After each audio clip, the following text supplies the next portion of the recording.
மௌத்து வரை தீன்ல இஸ்திகாமத்தா இருக்கணும். அந்த நிலையில இஸ்திகாமத்தோட இருந்து அந்த நிலையில என்ற உயிரை நீ கைப்பற்றனை அல்லாண்டு அதிகமாக நாங்கள் துவா கேட்பதின் ஊடாக நாங்கள் என்ன செய்யலாம், அமல்கள்ல நிலைத்திருக்கலாம், இஸ்திகாமத்தா இருக்கலாம். அன்புக்குரிய சகோதரர்களே, ரமலான இந்த மாசத்தோட, ரமலானுடைய அமல்களை இந்த மாசத்தோட நாங்கள் நிறுத்திவிடக்கூடாது. சலபு சாலிங்கள் 6 மாசம் நோன்பை எதிர்பார்த்து துவா கேட்டு அமல் செய்வாங்க. நோன்பு முடிஞ்ச அடுத்த 6 மாசத்துக்கு அதுல கிடைச்ச பயனை எடுத்துக்கொள்வாங்க. யா அல்லாஹ் ஏற்றுக்கொள்ளே கழிப்பாங்க.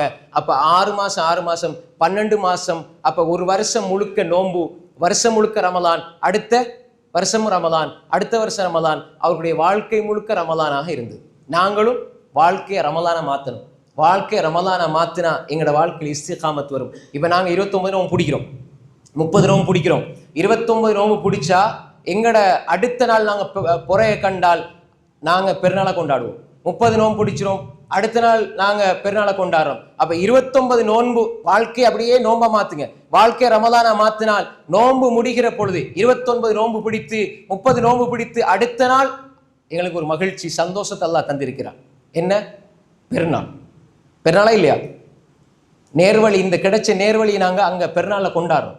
பெருநாளை அல்லாஹ்வை பெருமைப்படுத்தி கொண்டாடுறோம். அப்ப 29 நாள் நோன்பு பிடித்த, 30 நாள் நோன்பு பிடித்த ஒருவர், நோன்போடு வாழ்க்கையை கழித்த ஒருவருடைய அடுத்த நாள் பெருநாளாக அமைகிறது என்றால், ஒரு மனிதனுடைய வாழ்க்கை அப்படியே ரமலானாக மாறினால், வாழ்க்கை முழுக்க ரமலானை போன்று அமைந்தால், அவன் மரணிக்கிற நாள் பெருநாளாக அமையும்.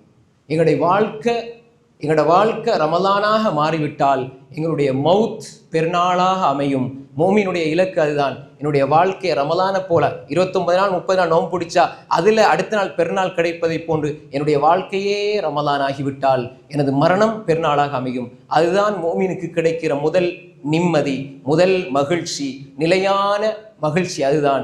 அந்த மகிழ்ச்சி அடைந்தால் அதுக்கு பின்னால் எல்லா மகிழ்ச்சியாக அமையும். எனவே எங்களுடைய வாழ்க்கையை ரமலானாக மாற்றி எங்களுடைய மரணத்தை பெருநாளை போன்று பெற்றுக்கொள்வோம். அதற்குரிய அந்த இஸ்திகாமத்தை அல்லாஹ் நம்ம எல்லோருக்கும் தந்தருள்வானாக.